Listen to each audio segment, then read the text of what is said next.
One thing I wanted to mention that I forgot is that I've been doing a lot of research on loneliness and been fascinated. More and more research got done after COVID because people were so isolated.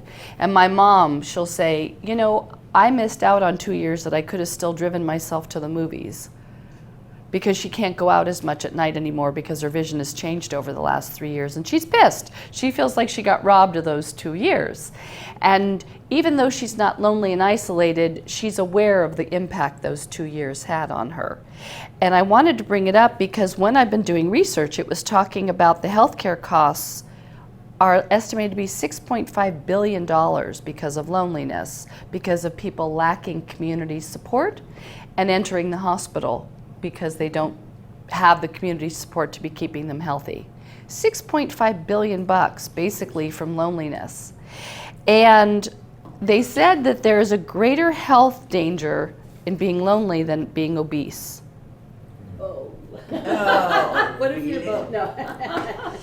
And the physical impact of loneliness is equivalent, they figured out, I don't know how, to 15 cigarettes a day. St. Louis University is a reputable place. They did the research. And then they said chronic loneliness puts people at a 40% increased risk of dementia.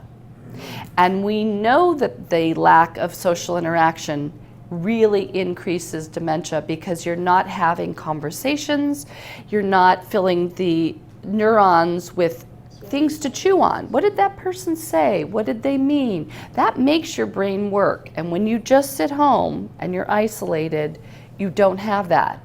The nun study that was done found that a lot of nuns that lived together, when they did autopsies, they had many, many cases where the brain looked the same as Alzheimer's disease, but those nuns didn't exhibit those symptoms. And the people who studying it were floored.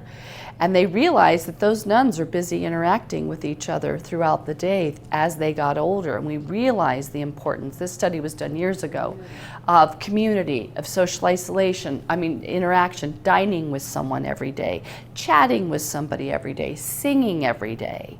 And so what I thought was really funny, I wrote these down, is the UCLA did a loneliness study also. And on their scale, they found that the majority of those reporting to be lonely were married.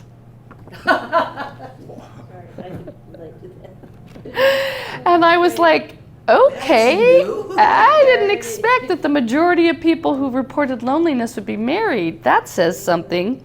And interestingly, if they ask if you're lonely, the women will report yes. The men only will report it, or more likely to report it, if they get to write it down on a scale. Like if someone's assessing loneliness, they'll mark loneliness, but if I ask you if you're lonely, you'll be like, no. And the women are like, yes. So I thought that's interesting. There's a gender so because we have to know as care managers how to screen, right?